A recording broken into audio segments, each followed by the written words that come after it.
네, 우리 다 함께 일어나셔서 오늘 말씀을 봉독하시겠습니다.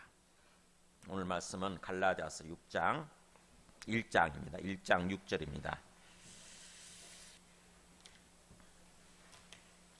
신약 페이지 301쪽인가요?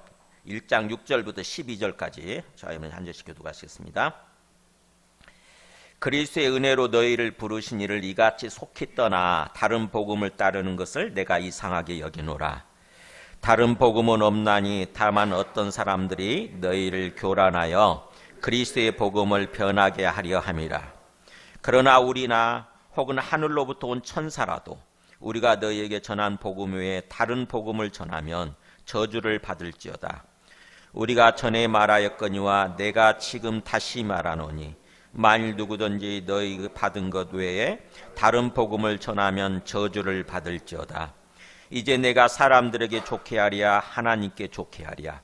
사람들에게 기쁨을 구하랴. 내가 지금까지 사람들의 기쁨을 구하였다면 그리스도의 종이 아니니라. 형제들아, 내가 너희에게 알게 하노니 내가 전한 복음은 사람의 뜻을 따라 된 것이 아니니라. 같이 읽습니다. 이는 내가 사람에게서 받은 것도 아니요 배운 것도 아니요 오직 예수 그리스도의 계시로 말미암은 것이라. 아멘. 앉으시겠습니다. 자, 옆에 있는 분들한테 반갑습니다, 사랑합니다 이렇게 인사해 보실까요? 반갑습니다, 사랑합니다. 네. 우리 김대윤 목사님 추우세요? 제가 조금 온도를 높일까요? 끌까요?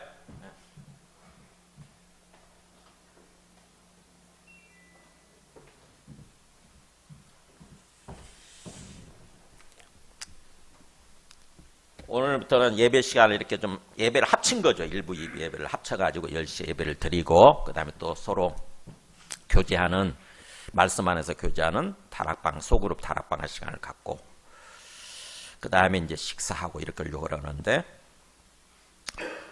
이게 좀 불편하신 분들도 있을 수 있습니다. 근데 한번 순종하고 한번 따라와 보시기 바랍니다. 그래서 제가 1개월 동안 한번 이렇게 지켜보려고 그래요.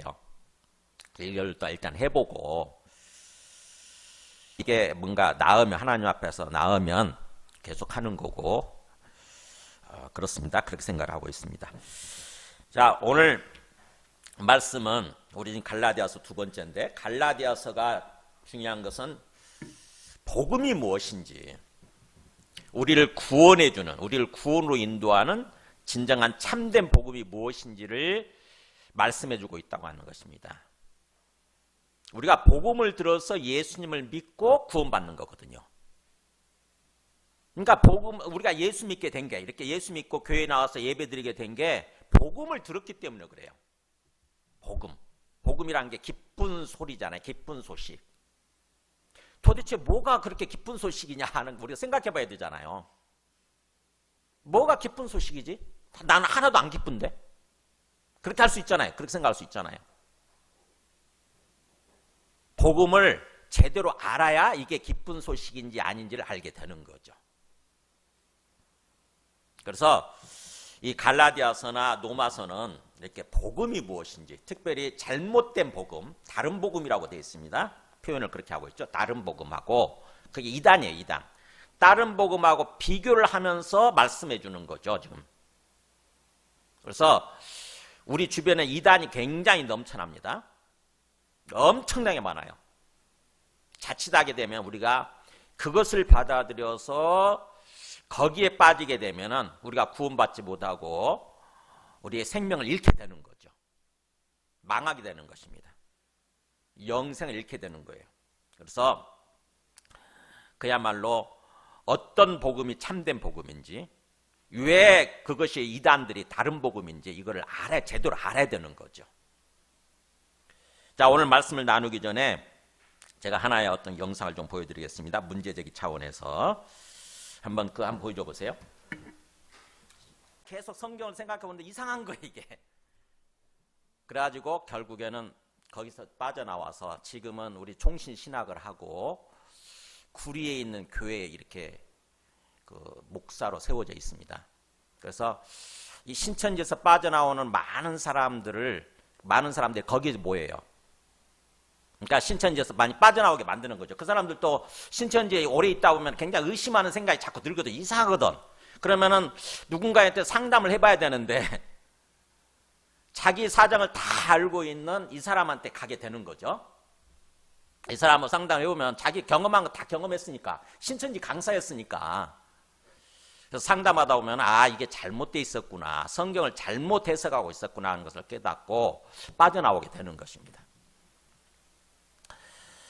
저 사람도 신천지도 성경을 가지고 얘기하기 때문에 자칫하게 되면은 우리가 제대로 복음을 알고 있지 않으면 그냥 얼떨결에 넘어가는 거예요.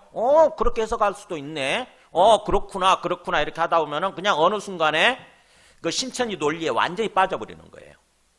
그래가지고는 결국에는 이만희 총회장이 재림 예수구나 이렇게 돼버리는 거예요.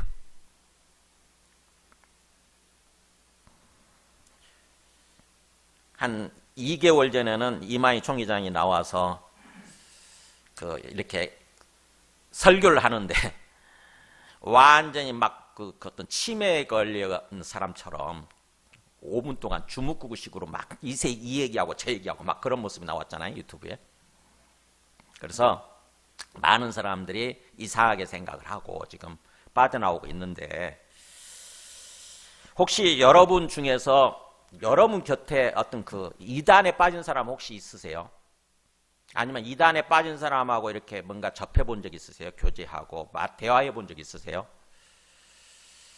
그런 분들은 심각한 것을 알 것입니다. 이단의 심각성을 아실 것입니다. 저는 가까운 사람들 중에 그런 이단에 빠진 사람들 많이 있어요. 특히 제가 서초동 사랑의 교회 섬길 때 청년들을 많이 섬겼는데, 청년들 중에 이단에 빠진 사람들 굉장히 많이 있었습니다. 한 자매는 제가 어떤 전도사로서 초창기 사역을 할 때 한 자매가 교회 잘 다니다가 어느 날 갑자기 저한테 와서 얘기를 하는 거예요. 테이블 하나 주면서 목사님 이 테이블 한번 들어보세요 그러면서 자기는 그게 옳다고 생각이 든다면서 거기 가고 싶다는 거예요. 선한 사마리아인 비유 나오잖아요. 누가복음 10장에. 거기면은 그 사마리아인이 강도를 만난 사람을 구해가지고 여인숙으로 데리고 가서 거기서 돌봐주면서 그 다음날 떠나면서 동전 2개를 이렇게 주잖아요. 동전을 2랩돈을 주면서 혹시 비용이 더 들면 제가 나중에 오면서 이거 갚을 테니까 이걸 가지고 저 사람을 좀 치료해 주세요. 저 사람을 도와주세요. 이러면서 떠났거든요. 근데 그 동전 2랩돈을 어떤 식으로 해석을 하냐면 하나는 구약이고 하나는 신약이라는 거예요. 이게 뭔 헛소리야. 그랬는데 알고 보니까 신천지더라고. 신천지 초창기 때예요, 그게. 그래서 이 자매 절대로 여기 가면 안 된다 이거. 성경을 잘못 해석한다. 근데 갔어요. 안 빠져나오더라고. 그래서 한 영혼을 잃어버렸습니다. 장범모 자매인데. 근데 이 부분을 오카노 목사님도 설교하셨더라고요. 오카노 목사님 설교 들으면서 보니까 오카노 목사님도 똑같은 경험을 하셨더라고. 사랑의 교회 초창기 때 정말 열심히 잘 섬기는 젊은 부부가 있었대요. 그때 당시에는 이 주보도 이렇게 등사지 이렇게 세가지고 등사지를 밀어서 주보 인쇄하고 그랬잖아요. 근데 그거를 담당했던 젊은 부부래요. 근데 어느 날 갑자기 그 남자가 와가지고 목사님 어떤 교회 말씀이 있는데 우리 아내가 그걸 정말 좋아하는데 저도 거기로 가겠습니다 그러더래요. 근데 오카노 목사님은 어떤 다른 교회로 가겠다고 그러면 절대로 말리지 않고 그냥 그 사람의 개인적인 어떤 의사결정을 존중하면서 가라 그러신대요. 절대로 붙잡고 싶지 않대. 그래서 그냥 가라고 그랬대요. 근데 나중에 알고 보니까 그게 신천지였다는 거예요. 그래가지고는 그 사람이 나중에 이제 독일로 유학을 떠나려고 하면서 다시 전화가 왔대요. 목사님 한번 만나 뵙고 싶습니다. 근데 오카노 목사님 이제 그 사람들이 신천지에 빠졌다고 하는 거 아니까 그랬대요. 그 신천지에서 빠져나오지 않고는 나를 만날 생각하지 마라. 신천지를 완전히 정리하고 와라 그랬대요. 근데 안 왔대요. 결국 그 사람들이 그냥 신천지에 완전히 빠진 거예요. 그래서 오카는 목사님도 한탄을 하시더라고. 내가 한 영혼을 잃어버렸다고. 왜 그때 그렇게 그냥 말렸어야 되는데, 무조건 강하게 말렸어야 되는데 왜 그러지 못했던 거, 후회하는 그런 후회스러운 생각이 든다고 그래서 그렇게 말씀하시더라고요. 저는 저의 동생 중에도 한 명이 있습니다. 친동생 중에도 한 명이 대학을 다닐 때, 고대 다닐 때 제가 그랬거든요. 대학생활, 헛생활을 하면 안 된다. 좀 동아리, 기독교 동아리 단체에 들어가서 열심히 성경 배우고 제대로 신앙생활 해라. 그랬더니 제 말을 듣고 동아리 단체, 형, 나 동아리 들어갔어요. 기독교 동아리 들어갔어요. 그러더라고요. 그래서 제가 기뻐가지고 어떤 곳이냐? 그랬더니 얘기를 해주는 것 보니까 이상해. 알고 보니까 JMS였어요. JMS 아시죠? 이번에 나는 신이다 해가지고 유튜브에 나왔잖아요. 통일교 아류지, 통일교 아류. JMS는 통일교 단체에 속해 있다가 거기서 배운 것들을 끄집어 빼와가지고 그것을 가지고 세운 거거든요. 정명석에게. 정명석이 통일교 강사였어요. 원리연구라고 해가지고 원리연구에 원리강론, 원리연구라 가지고 그런 거 가지고 교리를 다 이렇게 정립해가지고 그걸 가지고 대학생 단체에 들어가가지고 대학생들을 이렇게 뭔가 그쪽으로 끌어들여가지고 세운 거거든요. 신림동 서울대 앞에 있었어요.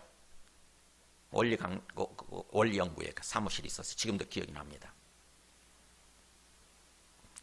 근데 그 정명석이 거기에 빠져 있는 거. 그래서 제가 기겁을 해가지고 당장 빠져나와라. 거기. 그랬더니 제 동생이 이렇게 빠져나오려고 하는데 그 사람들이 막 온갖 협박을 하고 위협을 하고 막 그러더라고. 근데 저도 화가 나가지고 만약 놓아주지 않으면, 내 동생을 놓아주지 않으면 내가 거기 가서 폭파시켜버린다고 그랬어요. 고대 평택 캠퍼스인가 그랬는데 내가 폭파시켜버리겠다. 그랬더니 결국 빠져나왔어요. 제 동생이. 빠져나왔는데 문제는 뭐냐면 그 다음부터 신앙생활을 하지 않는 거예요. 하지 않는 게 지금까지도. 자기는 뭐가 뭔지, 뭐가 옳은지 모르겠다는 거예요. 영혼을 잃어버린 거예요. 영성을 잃어버린 것입니다. 그러니까 그런 어떤 쓰라린 경험이 제가 있어요. 그러다 보니까 이단의 심각성에 대해서 제가 잘 압니다. 정말 절감을 하고 있어요. 그래서 제가 나중에 신천지에서 빼놓기 위해서 사람들을 이단 사역을 했거든요. 우리 유튜브에 보면은 윤재덕 전도사라고 유명한 신천지, 탈신천지죠. 탈신천지 사역을 하는 사람이 있어요. 그 사람하고 함께 연합해가지고 함께 종말론 사기연구소를 세우고 함께 사역을 했는데, 그래서 그걸 통해서 많은 사람들을 빼내왔습니다. 신천지에서 엄청나게 많은 사람들 빼왔어요. 근데 우리 교회도 그래서 왔었어요. 신천지에 빠진 사람들이 몇 명이 상담하러, 저와 상담하기 위해서 여기까지 왔었어요.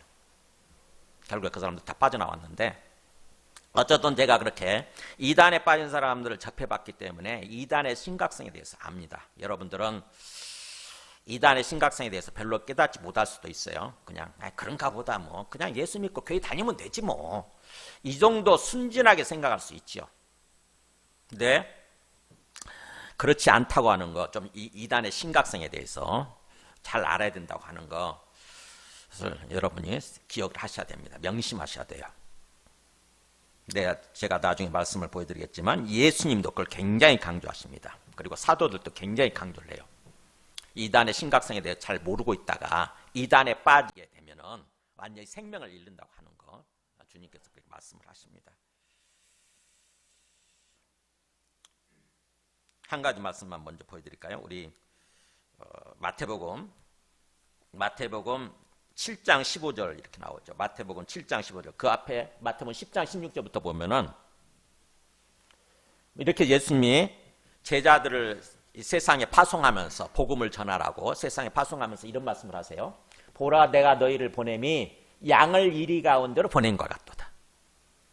근데 마치 내가 너희를 지금 세상에 파송하는데 마치 양을 이리떼 가운데 보내는 것과 똑같다. 그런 마음이다.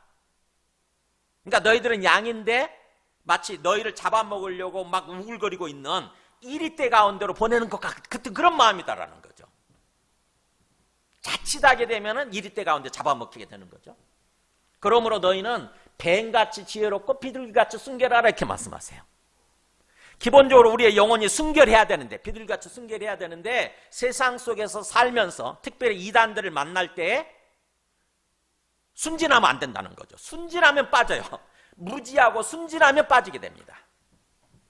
무지하고 그냥 순진하게 뭐 다 사람들이 다 나갔겠지 이런 생각을 해요. 다 나같이 뭔가 선한 마음으로 착한 마음으로 살아가려고 하겠지. 천만의 말씀이에요. 천만의 말씀이에요. 악한 사람들 많이 있어요. 나를 속이고 어떻게든지 나를 속이고 내 생명을 뺏어가려고 하는.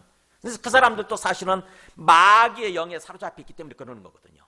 마귀의 영에 사로잡혀 있기 때문에 그런 거예요. 그 사람 어떤 자체가 악한 것이 아니라 마귀의 사탄의 영에 사로잡혀 있기 때문에 그 사람들도 어떻게든지 우리를 속이고 우리한테 거짓말하고 그렇게 해서 우리의 영혼을 빼가려고 그쪽으로 빼가려고 하는 거예요.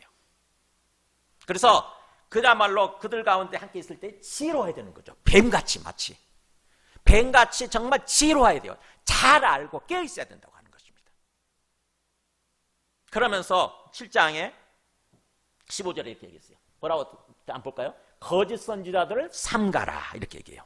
거짓 선지자들을 삼가라. 양의 옷을 입고 너희에게 나오나 속에는 뭐라고 그랬어요? 노략질하는 이리들이다. 이리떼들이다. 이리떼들. 가서 그러니까 우리가 신앙생활하면서 예수님 믿고 신앙생활 한다고 할 때에도 항상 너희들한테 접근하는 거짓 선지자들, 소위 거짓 목자들, 거짓 목사들, 잘못된 말씀을 들려주는 선지자는 말씀을 들려주는 역할을 하는 사람들 있잖아요.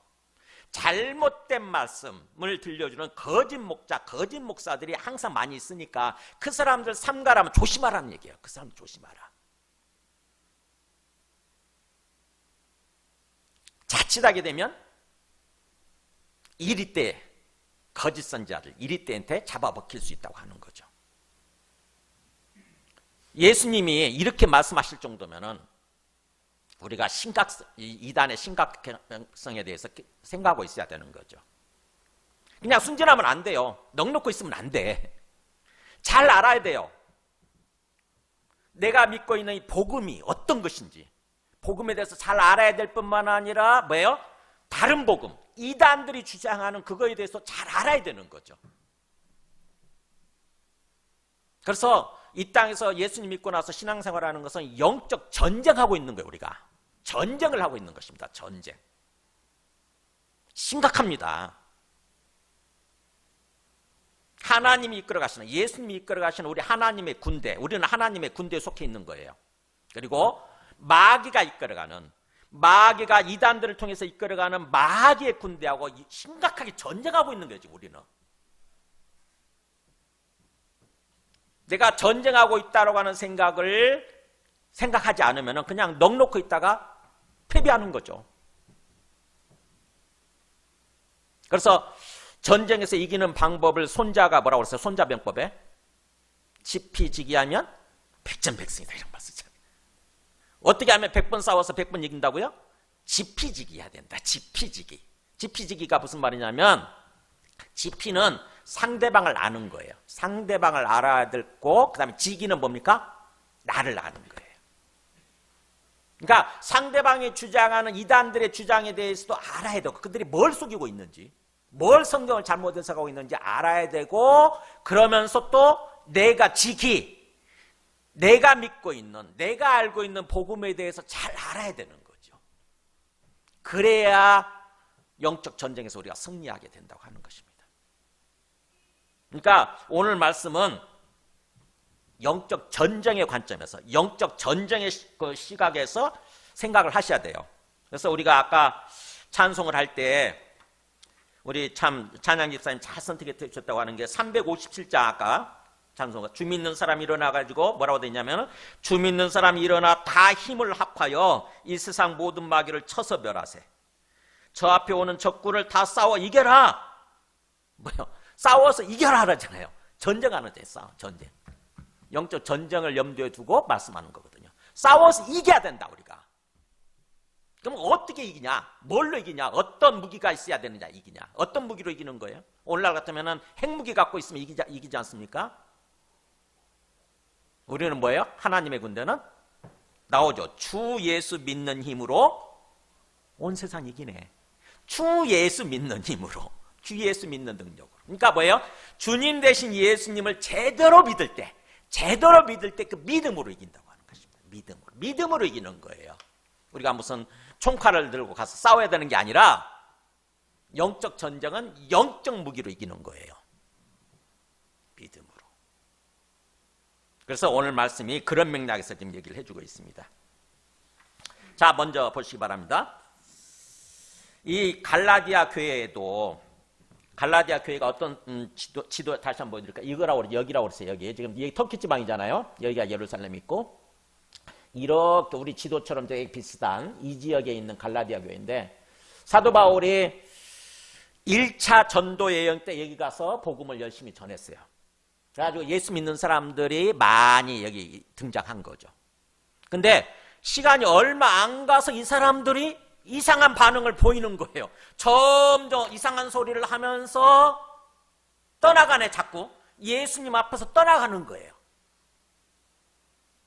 그거를 보고 지금 사도 바울이 굉장히 마음이 급했죠. 마음이 급하고 그래서 이 갈라디아서 말씀을 편지를 써가지고 급히 써가지고 그 사람들한테 보낸 거예요. 너희들 지금 잘못 생각하고 있다. 큰일 난다 이거. 이게 갈라디아서 말씀이에요. 그래서 6절 보세요.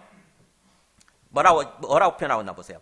그리스도의 은혜로 너희를 부르신 이를 이같이 속히 떠나 다른 복음을 따르는 것을 내가 이상하게 여기노라. 지금 사도 바울의 마음이 어떤지 한번 느껴보세요. 내가 이상하다 그러잖아요.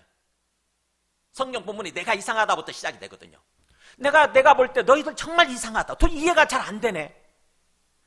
정말 이상하다. 뭐가 이상하냐? 아니 그리스도의 은혜로 너희를 부르신 이를 이같이 속히 떠난단 말이냐?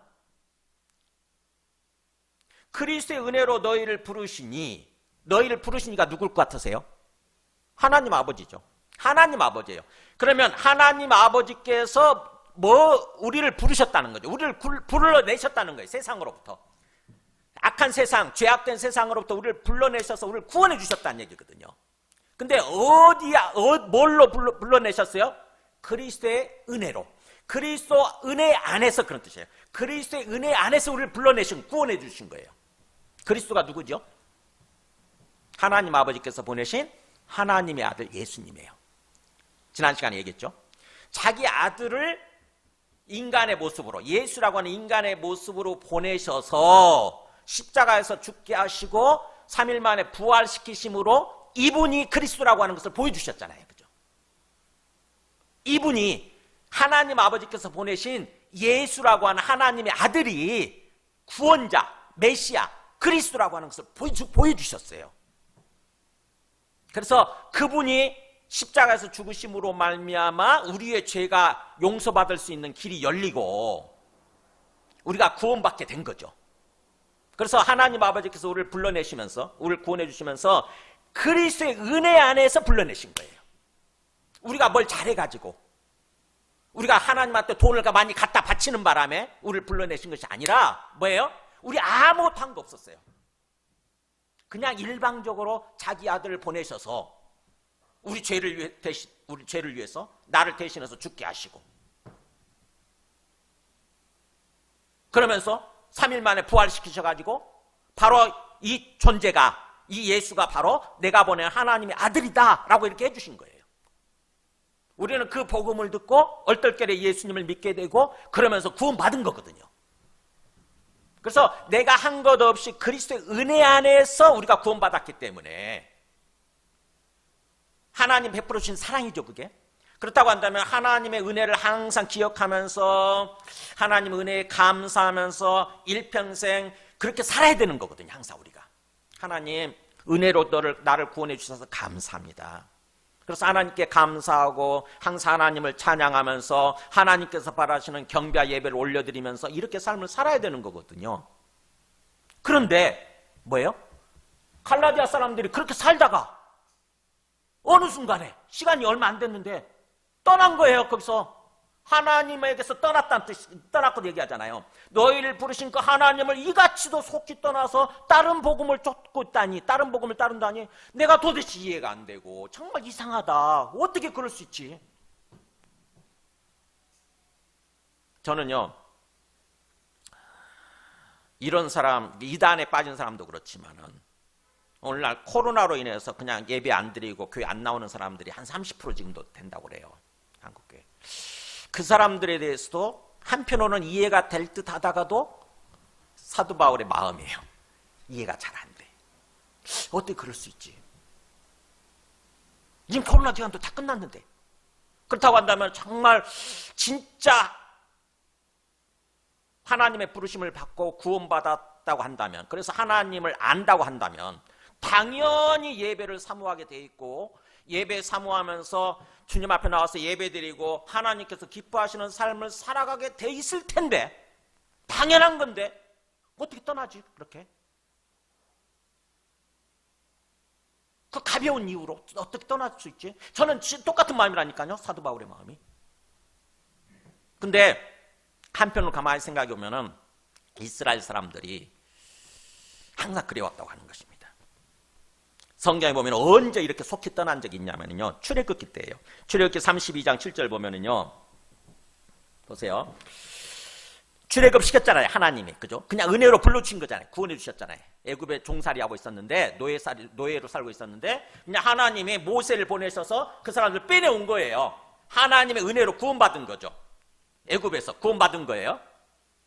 그렇다고 한다면, 아, 내가 하나님의 은혜로 구원받았구나 하고 그야말로 오직 하나님의 은혜에 감사하면서 하나님을 찬양하면서 하나님께 예배드리는 그런 삶을 살아야 되는데, 어느 순간에 얼마 안 가서 불과 1년도 안 돼가지고 떠나는 일이 발생합니다. 이거 보세요. 하나님이 모세가 이제 시내산까지 도달하죠. 사람들을 이끌고, 이스라엘 사람들을 이끌고 시내산에 도달했어요. 그때가 3개월째 되는 때였어요. 출애굽한 지 3개월 정도 됐을 때 시내산까지 도달해가지고 이제 시내산에서 산에 올라갑니다. 하나님으로부터 말씀을 받기 위해서, 율법을 받기 위해서. 하나님의 백성답게 살아가는 어떤 삶의 도리, 삶의 길을 알려주는 게 율법인데, 우리 성문 율법 있죠, 구약에. 그 율법을 받기 위해서 시내산에 올라간 거예요. 근데 그 사이에, 그 새에 시내산에 올라가서 기도하면서 40일 동안 금식 기도하면서 말씀을 받는 그 사이에 이스라엘 사람들이, 보세요, 여기 보면은 여호와께서 모세에게 이르시되 너는 내려가라. 너가 애굽 땅에서 인도하여낸 너의 백성이 부패하였도다. 내가 그들에게 명령한 길을 속히 떠나 자기를 위하여 송아지를 부어 만들고 그것을 예비하며, 이렇게 나와요. 그러니까 모세가 시내산에 올라간 사이에 그새를 못 참고 이스라엘 사람들이 어떻게 했냐? 모세 안 내려오는 것 보니까 혹시 죽었는지도 모르겠다. 어디로 그냥 사라졌는지 도망쳤는지 모르겠네. 우리 신을 만들자, 신의 형상을 만들자. 그래가지고 뭐예요? 여러 가지 금이랑 이런 거 다 부어 만들어가지고 주조를 하는 거죠. 금이랑 부어 만들어가지고 만들어낸 신이 뭐냐면은 송아지 형상이에요. 송아지 형상. 왜냐하면은 애굽에서 살던 당시에 송아지가 신이었거든. 그러니까 자기들이 옛날에 살던 때의 그 섬기던 신의 모습을 만들어낸 거예요. 그러면서 이게 하나님이다, 이게 여호와 하나님이야, 지금부터는 이제 이 송아지 신에게 절하면서 예배드리면서 그렇게 살자, 이렇게 한 거예요. 그걸 하나님이 보시고 지금 모세한테 급히 빨리 내려가라, 빨리, 그런 거예요. 빨리 내려가라. 내가 보니까 이 사람들 완전히 백성, 그 영혼이 부패했다. 그러면서 뭐라고 그러냐면은 뭐예요? 자기를 위해서 송아지를 부어 만들고, 그러면서 뭐라고 그러냐면 내가 그들에게 명령한 게, 여기 속히 떠나라고 하잖아요. 속히 떠나. 와, 3개월 만에 출애굽한 지 3개월 만에 하나님의 엄청난 어떤 그 기적을 경험했던 때는 언제고, 출애굽하기까지 얼마나 기적을 경험했습니까? 애굽에서 막 10가지 하나님 재앙을 쏟아붓는 바람에 경험했잖아요. 그리고 또 심지어는 홍해도, 바다도 갈라지게 만들어가지고 그걸 경험했잖아요. 자기들은 맨 땅, 이렇게 육지처럼 변한 그 땅을 건넜지만 애굽의 군대가 그쪽으로 오려고 그러니까 하나님 물을 다시 합치는 바람에 그들 다 수장시키지 않습니까? 숨을 시켰거든요. 엄청난 경험을 한 거예요. 바다가 갈라지는 경험을. 그 정도 됐으면은 우리가 생각할 때, 상식적으로 생각할 때 그잖아요. 하나님 진짜 살아계시는구나. 하나님 진짜 계시는, 진짜 주님이시구나. 하나님 진짜 나를 구원해 주셨구나. 이런 생각하고 사는 게 상식적인 거 아닙니까? 우리? 그잖아요. 우리가 정말 예수님의 은혜로, 예수님의 그 십자가 죽음의 은혜로 말미암아서 내가 구원받았다고 한다면, 그걸 진짜로 내가 알고 믿는다고 한다면 나는 하나님의 은혜로, 하나님의 사랑으로 구원받았으니까 일평생 내가 진짜 어떤 어려운 일이 있어도, 어떤 난관이 있어도 하나님을 나는 믿고 경배하고 하나님께 감사하면서 살 거야, 이래야 되는 거 아닙니까? 어떻게 보면 시간이 많이 흘러서 조금 그렇다 할지라도 적어도 몇 년 동안, 적어도 한 10년 정도는 그렇게 살아야 되는 거 아니에요? 근데 속히 떠난 거죠. 빨리도 떠났다는 뜻이에요. 빨리도 떠나. 어떻게 이럴 수 있지? 그러니까 하나님께서 뭐예요? 이 말씀을 하시는 게 굉장히 뭔가 화도 나셨지만, 하나님께서 화도 나셨지만 충격을 받으셨죠. 하나님도 화도 나셨지만 안타까운 마음인 거죠. 이 인간들이 도대체 어떻게 이럴 수 있지? 그러면서 뭐라고 하냐면 내가 이 백성을 보니 목이 뻣뻣한 백성이로다. 이 인간들은 교만한 인간들이야. 목이 완전히 굳어 있어. 그래가지고 하나님 앞에 겸손하면서 하나님을 경배하면서 이렇게 살려고 한 것이 아니라 지가 주인이고 지가 하나님이야. 자기 생각이 하나님이야. 자기 마음대로 하려고 그래. 조금만 기회만 주어지면 하나님 같은 거 필요 없어. 하나님 떠나버리고 그냥 자기 마음대로 살아가려고 하는 그런 존재라는 거죠. 그래서 하나님께서 어떤 생각을 하시냐면 모세한테 이런 말씀을 내비쳐요. 그런즉 내가 하는 대로 내버려 두라. 그러면서 내가 그들에게 진노하여 그들을 진멸하고, 이런 말을 써요. 이것들은 싹수가 없다. 싸가지가 없다. 싸가지가 싹수잖아요. 그 새싹에서 나온 거, 그게 싸가지거든요. 원래 좋은 말이에요. 그 말은 이 가지에서 싹이 보이는 거, 이거 싹아지거든. 원래 싹아지, 어린 가지. 이거는 나중에 뭔가 막 희망을 보여주는 거잖아요. 어떤 무성한 가지가 될 수 있잖아요. 근데 이제 욕이 됐죠. 싸가지가 없다는 말이. 이거는 앞으로 희망이 없어. 가능성이 없어. 그래서 하나님이 진멸시키고자 하는 거죠. 내가 그들에게 진노하여 그들을 진노가 심판이에요. 심판해서 그들을 진멸시키고, 이런 말을 쓰시네.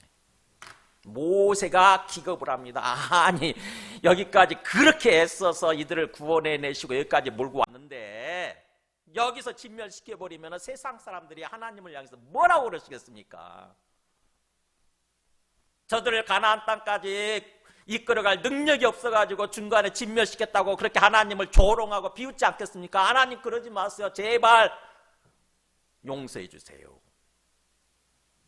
모세가 그때 간절히 중보기도 하는 바람에 그래, 하나님이 용서해 주시는 거예요. 다시 용서해 주시고 살려주신 것입니다.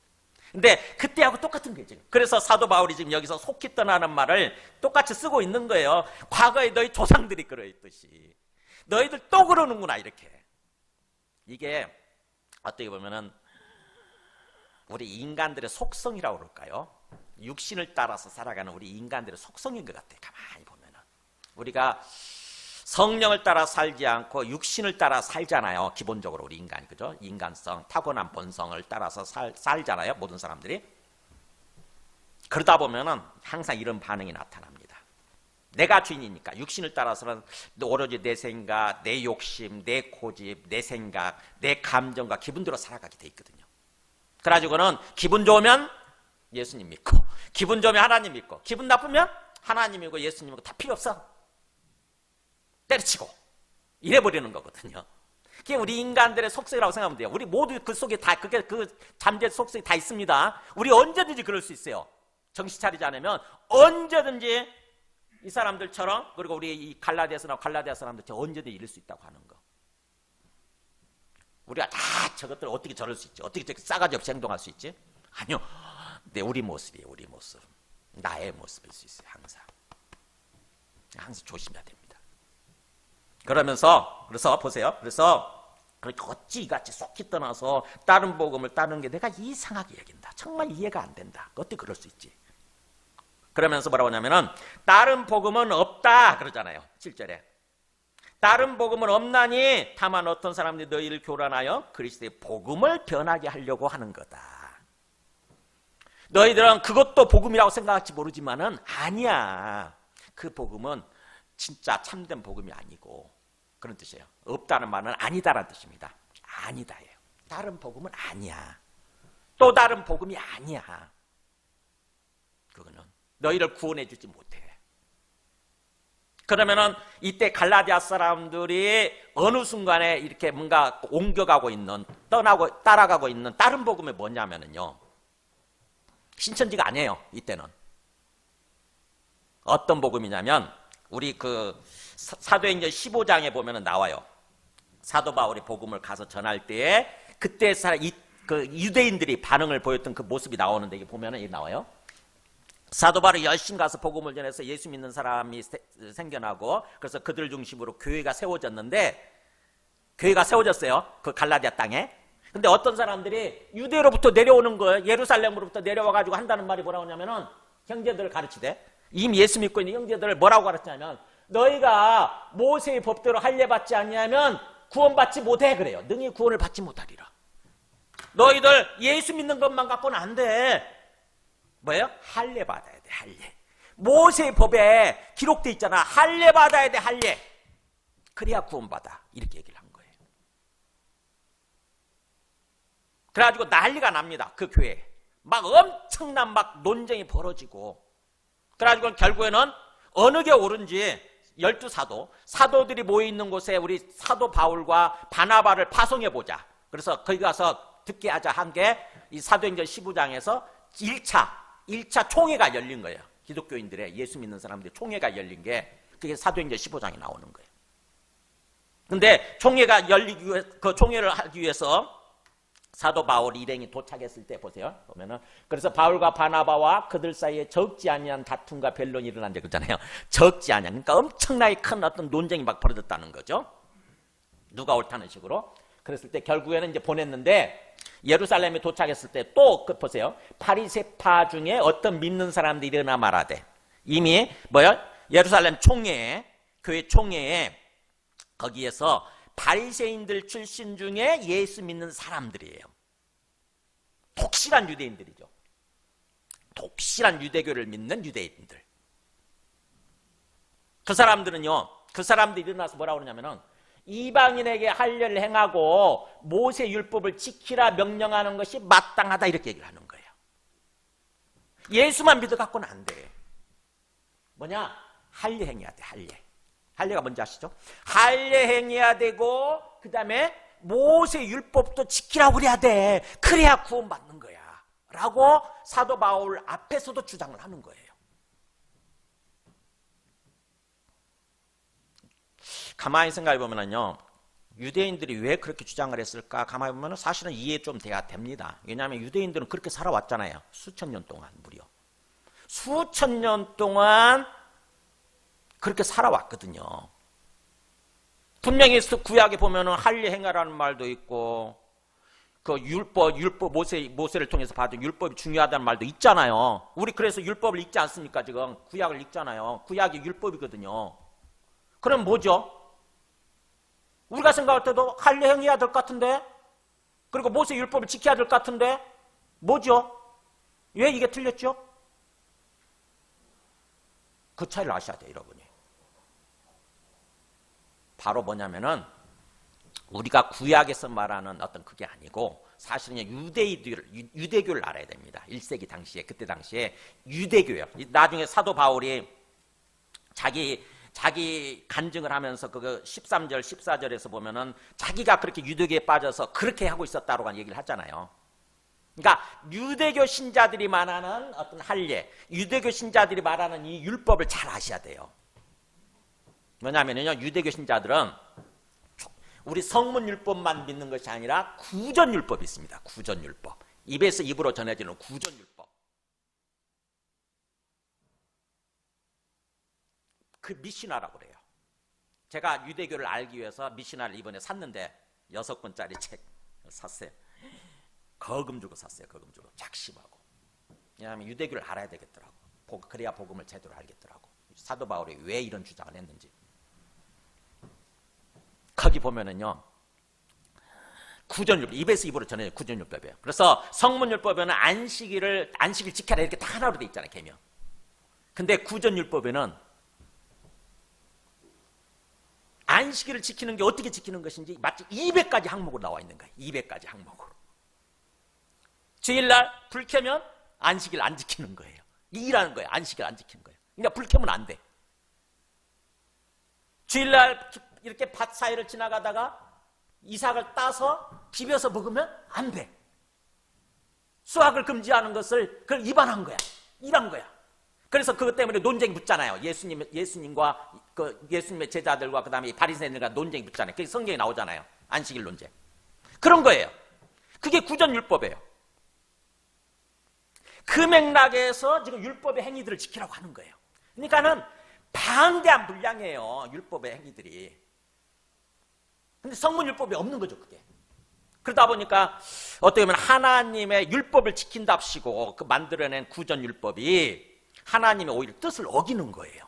그래서 예수님이 오셔서 마태복음 15장이나 보면은 엄청나게 그 조상들의 전통을 놓고 너희들이 하나님의 뜻을 어기고 있다. 인간의 계명을 가지고 하나님의 뜻을 어기고 있다고 하면서 예수님이 비판하시잖아요. 예수님하고도 온찬 논쟁이 벌어지는 거죠. 그래서 그런 맥락에서 이 다른 복음을 이해해야 되는 거예요. 그러니까 유대인들이 주장하는 거예요. 유대인들이. 할례 무조건 행해야 되고 그 다음에 모세 율법, 그 율법의 구전 율법 어떻게 보면 그것들 다 지켜야 된다. 있는 그대로 다 지켜야 된다. 그래야 구원받는다고 얘기를 한 것입니다. 그러니까는 어떻게 보면 사도 바울이 전한 복음, 사도 바울은 아니다. 율법을 통해서, 성문 율법을 통해서 메시아를 보내주겠다고 그랬는데 그 메시아가 드디어 오셨기 때문에 예수라고 하는 그리스도가 드디어 오셨기 때문에 이제는 예수님만 믿으면 그 예수님의 믿음으로 구원받는 거죠. 예수님 믿음으로. 그거를 지금 복음을 전하고 있었는데 유대인들이 자기의 어떤 종교 활동에 입각해서 이거를 전하고 있으니까 그래서 그렇게 얘기를 한 거예요. 7절에 다른 복음은 아니다. 너희들이 생각하는 진짜 복음이 아니고 다만 어떤 사람들, 유대인들이죠. 어떤 사람들이 너희를 막 교란시켜가지고 혼란시켜서 그리스도의 복음을 예수 그리스도로 구원받는다고 하는 그 예수 그리스도의 복음을 변경시키려고 변하려고 이렇게 만드는 거 하고 있는 거다 사실은. 그래서 그거를 받아들이지 말라고 제대로 알라고 하는 거죠. 그러니까 하나님을 어떻게 보면은 하나님이 우리한테 원하시는 어떤 그 구원이 어떤 것인지 하나님 우리한테 제시해 주신 구원받는 길이 어떤 것인지를 제대로 알아야 되는 거죠. 하나님을 믿는다고 한다면 하나님의 예언된 말씀, 내가 그리스도를 보내줄 거야. 내 아들을 그리스도로 보내줘서 이제는 뭐예요? 그 아들이 가면 그 아들만 믿으면 구원받아 이제. 그걸 알아야 되는 거죠. 그러면서 만약에 사도 바울의 그 말씀을 충고, 권면을 듣지 않고 계속해서 다른 복음을 따라가게 되면 어떻게 되는 거냐? 보세요. 8절 9절. 그러나 만약에 우리든지 혹은 하늘로부터 온 천사라 할지라도 우리가 너희에게 전한 복음, 그리스도의 복음이죠. 우리가 너희에게 전한 그 그리스도 복음 외에 만약에 다른 복음을 전하면 저주를 받을지어다 이렇게 얘기해요. 만약에 다른 복음을 그리스도 복음 외에 다른 복음을 전하거나 다른 복음을 받아들이게 되면 뭘 받는다고요? 저주.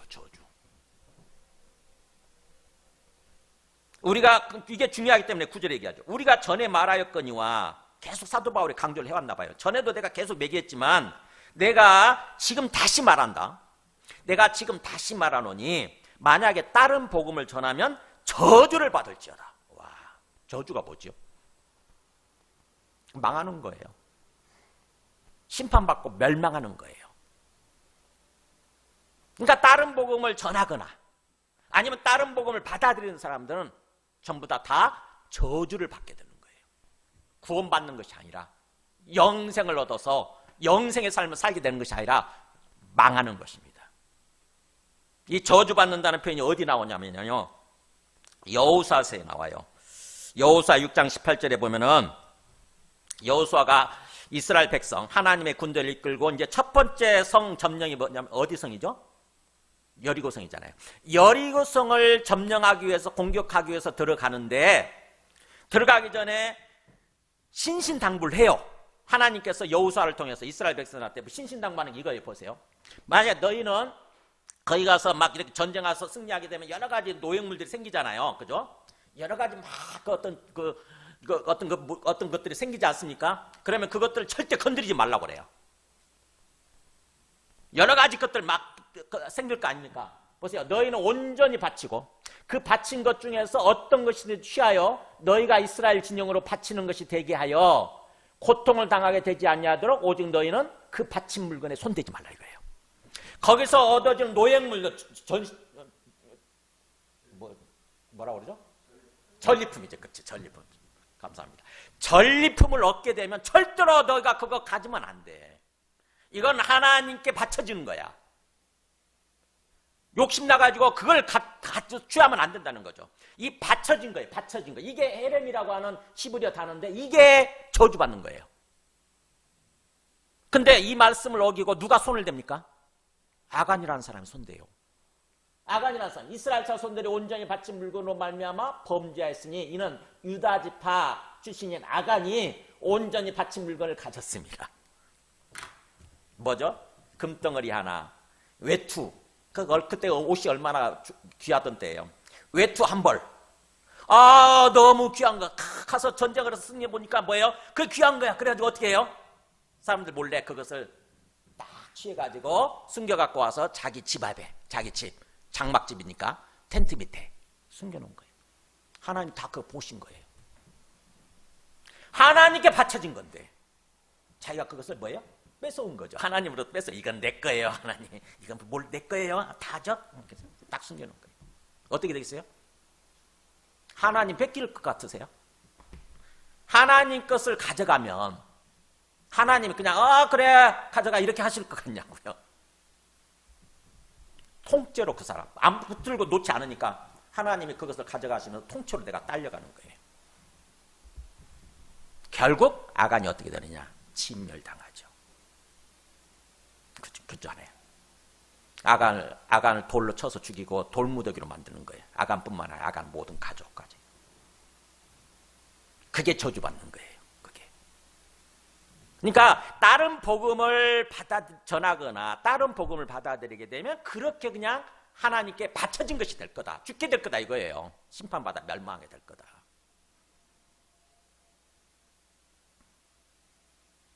그래서 우리가 저주받는 길로 갈 필요가 없잖아요. 구태여. 그렇잖아요. 저주받는 길 왜 가? 하나님께 공부하시는데. 그래서 다른 복음을 받아들이지 말고 진짜 참된 복음을 알아야 되는 거죠. 11절 12절 보세요. 세 번째 메시지는 사도 바울이 전한 복음이 왜 참된 복음인지 우리가 알아야 되는 거죠. 사도 바울이 전한 그리스도의 복음이 예수 그리스도의 복음이 왜 참된 복음이냐 하는 거예요. 11절에 형제들아 내가 너희에게 알게 하노니 이런 말을 쓰는 건 항상 강조하는 편이에요. 중요하기 때문에 내가 너희에게 알게 해준다. 내가 너희에게 분명히 말한다 그러면서 내가 전한 그리스도의 복음은 사람의 뜻을 따라 된 게 아니다. 사람을 따라 된 게 아니라는 거죠. 사람을 따르는 게 아니야. 사람이 뭐 만들어내거나 지어내거나 막 그런 게 아니라는 거죠.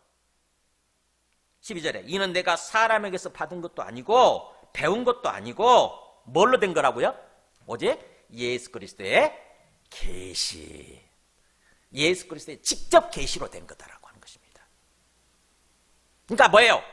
하나님이 예수 그리스도를 통해서 계시해 주신 거예요. 이게 복음이야. 이게 구원의 길이야. 사도 바울은 어떻게 해서 이 계시를 받게 됐습니까? 잘 아시잖아요. 우리 사도행전 9장에 제가 다시 한번 보여드릴게요. 지난 시간에도 보여드렸지만 사도행전 9장에 사도 바울도 사울도 그때 사울 이름이 사울이던 때죠. 안 믿었거든요. 예수가 그리스도라는 걸 안 믿었어요. 예수가 하나님의 아들이고 그리스도다? 그래서 부활해가지고 좀 살아있다 하늘에? 이게 말도 안 되는 소리라 그러면서 그런 헛소리 하는 사람들 내가 다 잡아 죽일 거야 그러면서 구속영장 발부받아가지고 다메섹 교회로 가고 있었거든요. 근데 다메섹에 가까이 갔을 때 짱 하고 뭔가 일이 일어난 거예요. 그게 이렇게 나오죠. 사울이 길을 가다가 다메섹에 가까이 이르더니 호련히 하늘로부터 빛이 그를 둘러 비추는지라. 다메섹 가까이 왔는데, 다메섹이라는 그 도시에 가까이 왔는데 예루살렘에서 조금 많이 얼마 안 떨어진 곳이에요. 한 150km. 그 가갔는데 갑자기 하늘로부터 빛이 쫙 비추는 거예요. 여러분 이렇게 구름 사이로 빛이 비칠 때 아시죠? 구름 사이 빛이 비치면 참 멋있잖아요. 그런 것처럼 하늘에서 빛이 쫙 비추더니 바울 일행을 쫙 둘러 가운데 이렇게 쫙 비추는 거예요. 무대에서 각광 이렇게 빛을 쏘듯이. 사도 바울이 깜짝 놀라가지고 땅에 꼬꾸라집니다. 그랬더니 하늘에서 소리가 들려요. 사울아 사울아 네가 어찌하여 나를 박해하느냐 그런 거예요. 하늘에서 소리가. 이걸 우리가 경험한다고 생각해 보세요. 우리가 열심히 뭔가 막 이거 해야 된다고 그러면서 막 열심히 가고 있었는데 갑자기 하늘에서 빛이 쫙 비추더니 내가 그냥 꼬꾸라지 있는 상태에서 하늘에서 소리가 들린 거예요. 누구야 누구야 너 왜 그렇게 하고 있니? 이렇게 놀래가지고 주여 누구세요? 주여 누구십니까? 당신 누구세요? 그랬더니 나는 네가 박해하는 예수라 그런 거예요. 나는 네가 박해하는 예수야. 내가 이렇게 부활해서 하늘에 지금 살아있어. 이렇게. 결국 사도 바울이 그걸 깨닫죠. 3일 동안 식음을 전폐하고 고민하고 그러는 가운데 깨달아요. 아, 내가 잘못 알고 있었구나. 예수님은 진짜 부활하셔서 하늘에 살아계시는구나. 그렇다고 한다면 이분이 바로 하나님의 구약 율법을 통해서 보내주시겠다고 하신 메시아 그리스도 그분이 맞구나 이거예요. 메시아가 맞구나. 그래서 사도 바울이 보세요. 뭐라고 이제 전하나? 예수가 하나님의 아들이시라고 전파하는 거예요. 예수는 이 땅에 오셨는 예수라고 하는 인간의 모습으로 오셨지만 하나님의 아들 맞아. 이분이 예수님이 하나님의 아들이야. 그리고 예수를 그리스도라고 증언하는 거. 예수는 그리스도 구원자 맞다. 메시아 맞다. 이게 사도 바울이 전한 복음이에요. 그러니까 사도 바울은 뭐예요? 하늘에서 계시 주신 거잖아요. 예수님이 직접. 그죠? 예수님이 계시를 통해서 알게 된 거예요. 그 복음을 전한 것입니다. 그러니까 사람이 막 가르쳐져 가지고 사람이 뭔가 만들어내 가지고 뭐 예수라는 존재를 믿으면 뭐 구원받는데 그런 사람들이 막 만드는 게 아니에요. 하늘에서 계시해 주신 거, 하늘에서 보여주신 거, 이게 계시예요. 계시란 뜻이에요. 계시라는 말은 열어서 보여준다는 뜻이에요. 계시는 열어서 보여준다.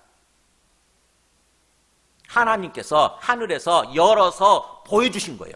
예수가 내가 너희를 구원하기 위해서 땅에 보낸 내 아들. 그래서 구원자 메시아가 맞아. 그래서 그 아들만 믿으면, 그 아들을 받아들이면 내가 너희를 구원해 주는 거야.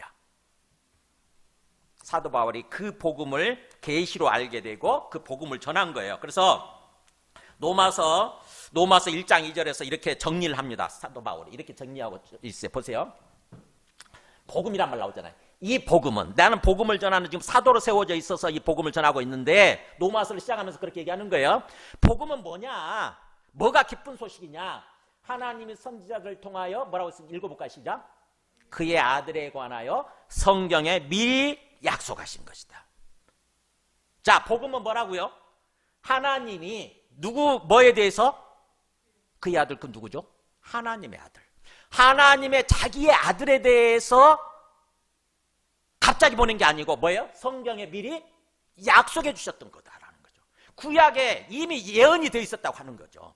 내가 내 아들을 보낼 거야. 내 아들을 그리스도로 보낼 거라고 성경에 미리 예언이 되어 있었다고 하는 거죠. 그게 예수라는 거예요. 그게 예수. 우리가 복음을 듣고 믿는다고 그러면서도 많은 사람들이 복음이 뭐예요? 그러면 다들 눈만 끔뻑끔뻑해요. 옛날에 제가 우리 전도사를 이렇게 채용을 할 때 물어봤거든요. 전도사님한테. 전도사님, 복음이 뭐예요? 우리가 복음 사역을 할 판인데 복음이 뭐예요? 우리 주일학교 아이들한테 복음을 가르쳐줘야 될 판인데 복음이 뭐예요? 그랬더니 눈만 끔뻑끔뻑하고 있네. 목사님 모르겠는데. 전도사님도 모르는데 여러분들이 아시겠어요? 대부분의 사람들이 몰라요. 한국교회 아마 복음이 뭐예요? 라고 제가 물으면 아마 장로님들, 권사님들이라도 딱 뭡니다라고 딱 얘기할 수 있는 분은 제가 볼 때는 정말 몇 분 안 될 거예요. 근데 이제 오늘 계기로 여러분들은 다 아셔야 돼요. 복음은 뭐다? 뭐에 관한 이야기다? 하나님의 아들에 관한 이야기예요. 하나님의 아들에 관한 거. 복음은 뭐다? 하나님의 아들에 관한 거.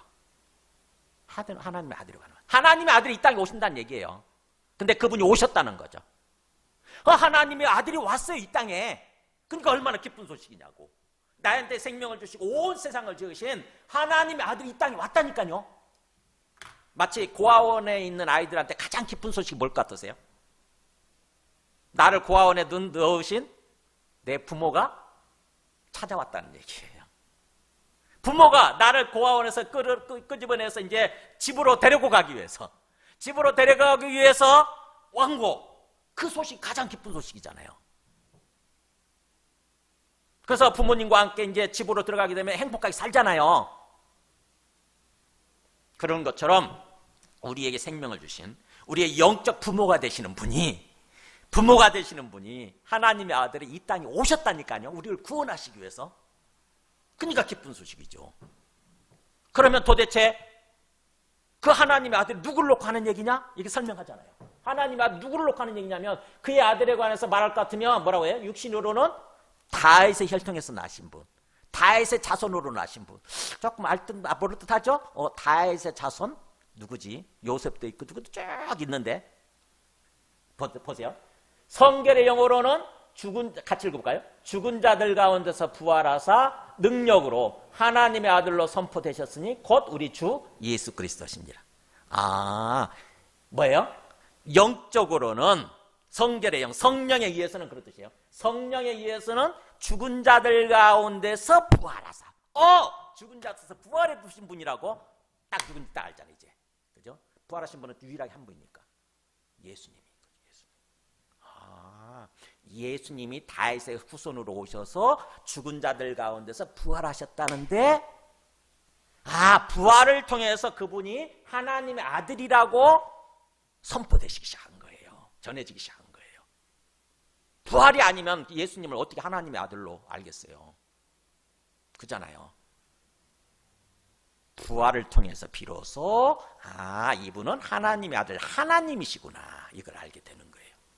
그래서 그분이 바로 주 예수 그리스도. 이렇게 요약하면, 복음을 요약하면 이렇게 되는 거예요. 주 예수 그리스도. 예수님은 주님이 되시고 그리스도가 되시는 분이시다 라는 거죠. 이게 복음이에요. 이게 복음. 그래서 딱 결론, 주 예수 그리스도. 복음은 하나님의 아들 이야기면서 바로 누구다? 주 예수 그리스도가 되는 거예요. 주 예수 그리스도. 이게 복음이에요. 사도 바울이 전한 복음.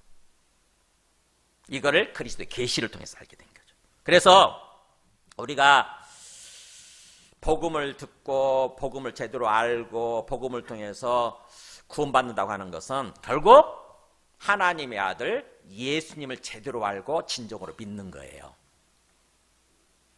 그래야 우리가 구원받는 거예요. 내가 한 행동이 없으니까 은혜로 구원받는 거죠. 은혜로. 내가 막 열심히 돈 벌어가지고 막 그 예수님한테, 하나님한테 한 1억, 2억을 갖다 바쳐야만 구원받는다고 한다면은 내 능력으로 구원받는 거잖아요. 근데 하나님은 그렇게 하지 않으셨어요. 그냥 무료로 구원해 주시니까, 무료로. 그게 은혜예요, 은혜로. 내가 아무것도 한 게 없어요.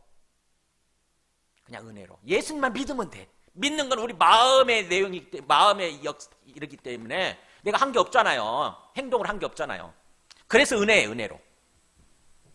그러니까 예수님을 제대로 알고 믿어야 되는 거죠. 하나님의 아들이셨구나, 이분이. 그리고 나에게 있어서 이제 주님과 그리스도가 되시는 분이시구나 라고 믿는 거죠. 진정한 믿음이 있을 때 구원받는다고 하는 것입니다. 그래서 예수님도 일찍이 이 땅에 계실 때 계속 그 얘기를 하셨어요. 요한복음 14장 6절에 우리가 어떻게 해서 구원받는지 14장 6절 이거 이 정도는 애우시죠? 같이 애우기 위해서 한번 읽어볼까요? 시작. 예수께서 이르시되 내가 곧 길이요 진리요 생명이니 나로 말미암지 않고는 아버지께로 올 자가 없느니라.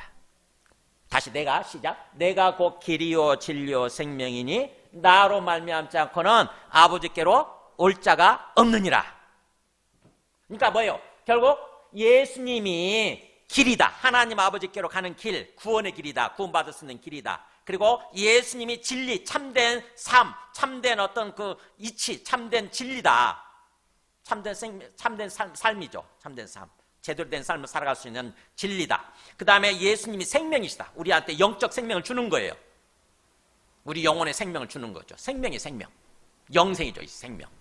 그러면서 그렇기 때문에 예수님을 통하지 않고서는 하나님 아버지께로 올 자가 없다. 결국 우리가 구원받는다고 하는 것은 하나님 아버지께로 가는 거거든요. 하나님 아버지께로 가서 하나님 아버지와 함께 하는 삶을 사는 거. 매일 알콩달콩. 하나님과 때로는 갈등할 때도 있지만 내 뜻대로 막 하려고 하다가 하나님과 막 다툴 때도 있지 않아요. 하나님 저 싫어요. 그렇게 안 할 거거든요. 막 그러잖아요. 그럴 때도 있긴 하지만 기본적으로 본질적으로 우리는 하나님께로 가서 하나님의 말씀을 듣고 하나님과 함께하는 삶을 살아야 되는 거예요. 그래 인간의 도리예요. 모든 피조물의 본분, 사람의 본분. 하나님께로 돌아가서 하나님과 사랑을 나누면서 하나님과 알콩달콩 사랑을 나누면서 하나님과 함께 이렇게 인생길을 걸어가는 거. 그게 그렇게 영원히 사는 거. 그게 구원받는 거예요. 그게 구원의 삶이에요.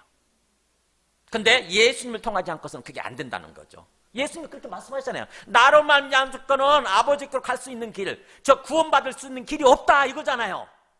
예수님만이 유일한 구원의 길이라는 거죠.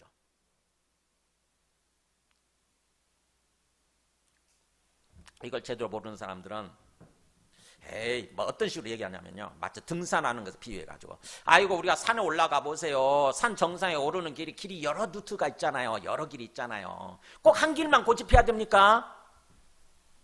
산 정상에 올라가는데 여러 길들이 있잖아요. 꼭 예수님만 믿어야 돼요. 이런 식으로 생각하는 사람들이 있다고. 그건 내 입장에서 생각하는 거예요. 우리 인간 입장에서. 우리한테 자기 아들을 보내주신 하나님 아버지 입장에서 생각을 해보세요. 하나님 아버지의 관점에서 생각해 보세요. 그러면 하나님 아버지의 생각은 뭐예요? 예수님이에요. 자기 아들 예수님. 자기 아들 예수님을 믿는 것을 통해서 그것만을 통해서 구원의 길로 주신 거예요. 인간적인, 인본주의적으로 생각하는 거죠. 우리 인간적인 관점에서 생각을 해요. 꼭 예수님 믿어야 됩니까? 예수님만 믿어야 됩니까? 마호메트도 믿으면 구원받을 수 있고 부처님도 믿으면 구원받을 수 있고 막 공자도 믿으면 구원받는 거지 뭐. 이렇게 주장을 하잖아요. 그건 우리 인간의 관점에서 생각하는 거예요. 근데 자기 아들을 보내주신 하나님 아버지 입장에서 항상 이런 생각을 해야 되는 거예요. 오직 예수님만이 구원의 길이에요. 그래서 사도행전 4장 12절에도 이렇게 사도들이 설교를 하잖아요. 뭐라고 되어 있습니까? 다른 이로서는 구원을 받을 수 없나니. 천하에 하늘 밑에 모든 인간 중에 구원을 받을 만한 다른 이름을 우리에게 주신 일이 없다. 하나님이 주시는 건데 구원의 길을 하나님이 주시는 건데 우리 인간의 능력으로 구원받을 수 없으니까. 절대 우리 인간의 능력으로 구원받을 수 없어요. 우리는 오로지 이기적인 욕망대로 살아가는 사람들이기 때문에 절대로 구원받을 수 없습니다. 우리는 하나님께서 이렇게 은혜로 주셔야만 돼. 근데 하나님께서 은혜로 구원받을 수 있는 길을 주신 거는 다른 사람 주신 것은 뭐예요? 예수 외에는 없다는 거죠. 예수님만이 하나님께 주신 길이다. 근데 제가 세상 사람들은 그렇게 꼭 예수님만 믿어야 되느냐, 다른 사람 믿어도 구원 받겠지 이렇게 주장하는 거는 이해가 돼. 세상 사람들은. 근데 가톨릭 신부가 그렇게 하는 건 제가 이해가 안 되더라고. 그 사람도 성경을 분명히 믿는 사람들인데 제가 서강대학교 MBTI 교육을 강의를 받기 위해서 서강대학교 가서 강의를 듣는데 그 MBTI 교육을 하시는 분이 서강대 교수님이시면서 신부님이셨어요. 근데 강의 도중에 중간에 갑자기 그런 얘기를 하는 거예요. 자기는 예수님만이 구원의 길이라고 안 믿는다는 거예요. 그래서 아니 이게 뭔 소리야? 내가 그랬어요. 뭔 소리야? 아니 그러면서 이 말씀, 아까 그 요한복음 14장 6절 말씀 떠오르더라고. 내가 곧 길이요 진리요 생명이니 나로 말미암자거나 아버지께로 올 자가 없느니라. 그 말씀 어떻게 해석하려고 그래?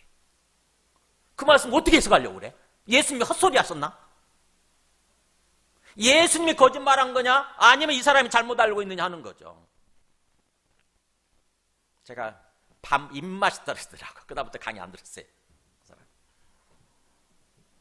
신부라고 하는 작자가, 신부면 우리 목회자인데, 그잖아요. 복음을 전하는, 예수 그리스도 복음을 전하는 사람인데, 그걸 위해 신부로 세워진 사람이 그렇게 헛소리 하고 있으면,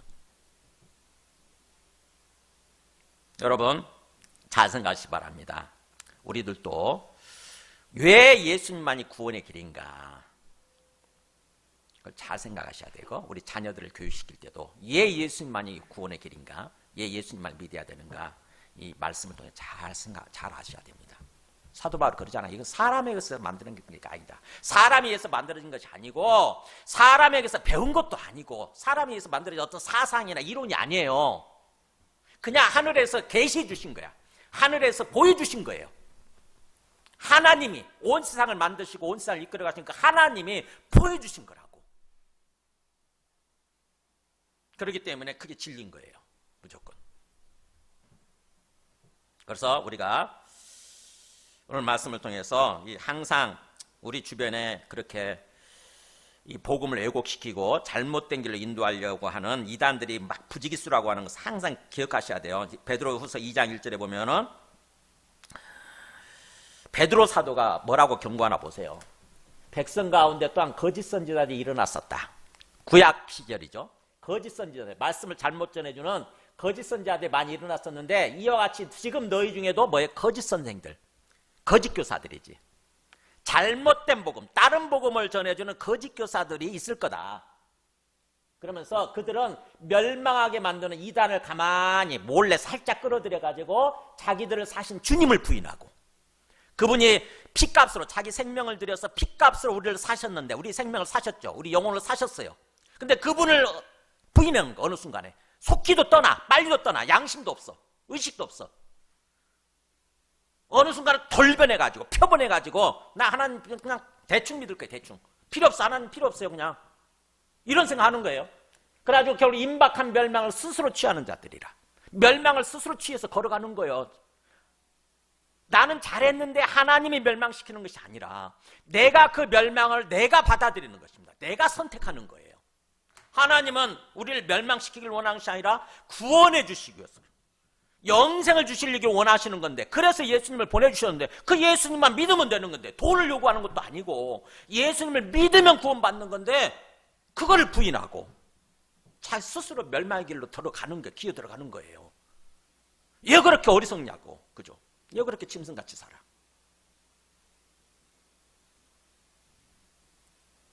요한 사도도 보세요. 요한 사도 요한일서 4장 1절 보여주세요. 요한일서 4장 1절 보면은, 여기 보면은, 그러니까 사도 요한도, 그러니까 사도들의 이 말 보세요.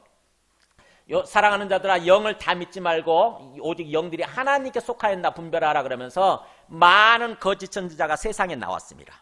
지금 세상에 거짓 선지자, 거짓 목자들이 많이 있다는 거죠. 그래서 이로써 너희가 하나님의 영을 알지니, 이 사람이 진짜 하나님의 영, 성령을 받아서 올바른 말씀을 전하는 사람인지 올바른 복음을 전하는 사람인지 분별하라고 그러면서 뭐라고 하냐면, 예수 그리스도께서 육체로 오신 것을 시인하는 영마다 하나님께 속한 것이요, 예수라고 하는 그리스도가 인간의 모습으로, 예수라고 하는 인간의 모습으로 오신 것을 인정하고 믿는 사람들, 그 사람들은 하나님의 영을 받아서 올바른 복음을 전하는 사람들이라는 거죠. 근데 반면에 어떻게 하나님의 아들이 인간의 모습으로 오실 수 있어? 육체를 입고 잠깐 영으로 오셨다가 사라지신 분이야, 이렇게 주장하는 사람들이 초대교회에 있었거든요. 영지주의자들, 그 이단들이, 초대교회 이단들이, 초대교회 이단 영지주의자들입니다. 그 사람들은 예수를 신하지 않아요. 예수가 육체로 오셨다고 하는 것을 신하지 않고, 그 사람들은 하나님께 속한 것이 아니니 곧 적그리스도의 영이니라, 사단을 따라서 살아가는, 사단이 시키는 대로 하는 적그리스도의 영을 받은 사람들이라는 거죠. 거짓 그리스도, 거짓 복음, 거짓 선지자.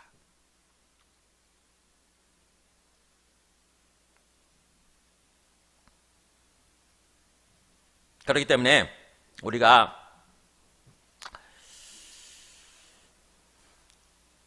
유다서도 하나 더 보여야 되겠네요. 유다서 1장 3절에 유다도 예수님의 육체적인 동생이잖아요. 그죠? 물론 예수님은 요셉과의 관계를 통해서 난 게 아니에요. 성령으로 잉태하셨으니까. 그렇지만 어쨌든 간에 마리아를 통해서 태어난 사람들이니까 예수님의 동생이죠. 근데 그 유다가 예수님을 안 믿었다가 나중에 부활하신 다음에 부활하신 것을 보고 믿게 되었거든요. 그래서 유다도 사도로 세워져 가지고 복음을 전하는 삶을 살았어요. 근데 유다가 남긴 편지 하나가 딱 유다서잖아요. 1장으로 돼 있어요. 아주 짧아요. 읽으면 10분 바로 읽을 수 있는. 근데 거기에 뭐라고 권면하는 거세요? 사랑하는 자들아, 성도에게 단번에 주신 한 큐로 딱 주신 거예요. 주신 믿음의 도를 위하여 힘써 싸우라, 이렇게. 믿음의 도를 위해서 힘써 싸우라, 믿음을 위해서 힘써 싸우라는 편지로 권면해야 할 필요를 느꼈다고 그러면서, 왜냐하면 이는 가만히 몰래 들어온 사람들 몇몇이 있기 때문이라는 거예요. 예수 믿는다고 그러면서 교회에 몰래 살짝 숨어 들어온 이단들이 있다는 거죠. 신천지는 항상 그렇게 숨어 들어가잖아요.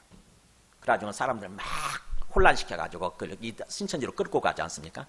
그래서 제가 그것 때문에 이 신천지 방지벽을 붙였는데 사실은 저거 아무 소용없죠, 사실은. 근데 저는 그 사람들 오히려 어떻게 보면 와서 만약 저한테 질문을 한다거나 그들의 색깔을 드러내면 저는 굉장히 환영할 거예요. 신천지 사람들 많이 빼봤기 때문에. 근데 그 초대교회 당시도 그렇게 이단을 믿는 사람들이 살짝 들어온 거예요. 그래서 그 사람들 믿음의 도를 힘써 싸워야 된다는 거죠. 그래서 그 사람들은 홀로 하나이신 주제는 통치자라는 뜻이에요. 홀로 딱 유일하게 한 분이신 주님, 통치자, 주제이신 그분 우리 주 예수 그리스도를 부인하는 사람들이라는 거죠. 주 예수 그리스도를 부인하는 거예요. 예수님은 주님이 아니야. 예수님은 그리스도가 아니야. 예수님만 믿어갖고는 안 돼. 이런 사람들. 너희가 본래 모든 사실을 다 알고 있지만 내가 너희로 다시 생각나게 하고자 하노라 그러면서 이 편지를 쓴 목적이죠. 주께서 백성을 애굽에서 구원하여 내시고, 출애굽기 얘기죠. 애굽에서 구원해 내신 다음에 나중에 후에 믿지 아니한 자들 멸하셨다고 하는 거. 애굽으로부터는 구원 받았지만 중간에 믿음을 잃어버리다 보니까, 믿음을 놓아버리다 보니까 뭐예요? 가나안 땅에 못 들어가고 중간에 다 소멸됐어요. 이거를 역사적 교훈으로 우리가 삼아야 된다고 하는 거죠. 우리가 지금 사단의 손아귀에서 벗어났잖아요. 지금 현재 구원 받았잖아요. 그죠? 우리 영혼이 하나님의 백성이 됐어요. 지금 현재 하나님께 호적이 등록이 돼 있다고, 하나님 나라에 생명책에 기록이 됐단 말이죠. 그렇다고 한다면 우리 믿음을 지켜야 된다고 하는 거지. 주인을 바꾸면 안 돼. 예수님을 주인으로 믿겠다고 그랬잖아요. 주 예수 그리스도. 그러면 예수님을 주인으로 믿고 항상 고백하면서 삶을 살아야 되는데 중간에 예수님만 주인이 아닌 것 같아. 우리 이만희 선생도 주인인 것 같아. 저 안상홍 같으면 우리 안상홍 선생도 주인인 것 같아. 안상홍의 두 번째 부인 장길자도 내 주인인 것 같아. 하나님 어머니래. 그렇게 주인을 바꾸면 안 된다고. 통일교 같으면 우리 문선명 선생이 주인인 것 같아. 문선명 선생도 주인이래. 문선명의 부인 한학자도 내 주인이야. 그러면 어떻게 될까요? 구원 받을까요? 못 받을까요? 어제 얘기하잖아요. 후에 믿지 아니하는 사람들 멸하셨다고. 출애굽 역사가 주는 교훈이에요. 다른 거 조금 우리가 실수하고 그러는 것은 하나님이 회개하면 용서해 주세요. 예수님 믿고 믿는 삶을 살아가는 가운데 우리가 실수할 수 있잖아요. 좀 실족하고 실수하는 거. 그런 것들은 다시 하나님 앞에 와서 아이고 주님 또 제가 제 욕심 때문에 또 실수했네요. 그러면 회개하면 하나님 용서해 주시고 다시 회복시켜 주세요. 근데 문제는 주인을 바꿔버렸다. 그거는 용서받지 못하는 죄예요. 그래서 요한 1서에서 사도 요한이 그런 거예요. 죄도 두 종류가 있다는 거지. 사망에 이르는 죄가 있고 사망에 이르지 않는 죄가 있다. 사망에 이르는 죄가 뭐겠어요? 주인 바꾸는 거예요. 주인 바꾸는 거. 예수님을 오직 주인으로 철저하게 주님으로 믿고 항상 주님을 경외하면서 삶을 살아야 되는 거예요. 주님을 경외하면서. 그래서 믿음이 중요합니다. 믿음이. 우리가 구원받는 데 있어서 믿음으로 구원받아요. 믿음으로. 제가 어제 저녁에 말씀을 준비하고 나서 기도하는 가운데서 갑자기 하나님 어떤 기도를 하라고 하시냐면요. 우리 모두에게 믿음의 영을 충만히 부어주시옵소서라고 자꾸 기도하라는 거예요. 그래서 여러분들 한 사람 한 사람 생각하면서 기도하는데 계속 그 기도하는 거예요. 이분한테 믿음의 영을 충만히 부어주시옵소서. 하나님을 믿게 되면 예수 그리스도를 주님으로 믿고 절대적으로 경외하는 삶을 살게 되면 자연스럽게 모든 게 다 해결되는 거야. 그 믿음이 아니다 보니까, 진정한 믿음이 아니다 보니까 중간에 자꾸 뭔가 이렇게 이스라엘 사람들도 속히 떠나버리는 거야. 하나님 앞에 떠나버리게 되고 이러는 거예요. 그러니까 믿음이 중요하다는 거예요. 믿음이. 근데 그 믿음도 내가 막 의지로 이를 악물고 막 한다고 해서 믿어지는 게 아니잖아요. 하나님이 우리한테 은혜를 베풀어 주셔야 돼. 믿음의 영, 성령을 충만히 베풀어 주셔서 정말 자연스럽게 그냥 믿을 수 있어야 돼. 그냥 하나님 진짜 살아계신 건 맞네. 하나님 진짜 맞네. 그래서 하나님과 그냥 고속도로가 뚫리듯이 쫙 하나님 앞에 이렇게 통로가 뚫려가지고 항상 하나님 생각하면서 하나님과 기억하면서 하나님과 교통하면서 삶을 살아야 돼요. 그러면 자연스럽게 완전한 구원을 향해서 나아가게 되는 거예요. 끝까지. 그래서 결국 믿음의 문제구나. 그래서 아까 우리 그 찬양 집사님이 아까 두 번째 찬송을 할 때 믿음이 이긴다는 말을 그 가사가 있는데 이거 어떻게 이 찬송을 선택하셨지? 제가 그런 거예요. 결국 믿음이 이기거든요. 결국 믿음의 문제거든. 믿음. 그래서 여러분도 그렇게 기도하시기 바랍니다. 주님, 제가 참 믿으려고 했지만 잘 안 믿어지고 그러다 보니까 또 살기도 굉장히 팍팍한 상황에서 그래서 그냥 대충 믿는다고 생각하고 대충 신앙생활 했는데 그렇게 되면은 우리 구원이 완전히 이루어지지 않고 중간에 또 내가 낙오될 수 있고 탈락할 수도 있는데 믿음의 영을 충만히 부어주시옵소서. 제게 믿음의 영을 충만히 부어주셔서 그냥 자연스럽게 살아계신 주님을 믿고 주님과 교통하면서 삶을 살게 하여 주시옵소서. 이렇게 기도해야 되는 거죠. 우리 함께 찬송하고 기도하겠습니다. 찬송 287장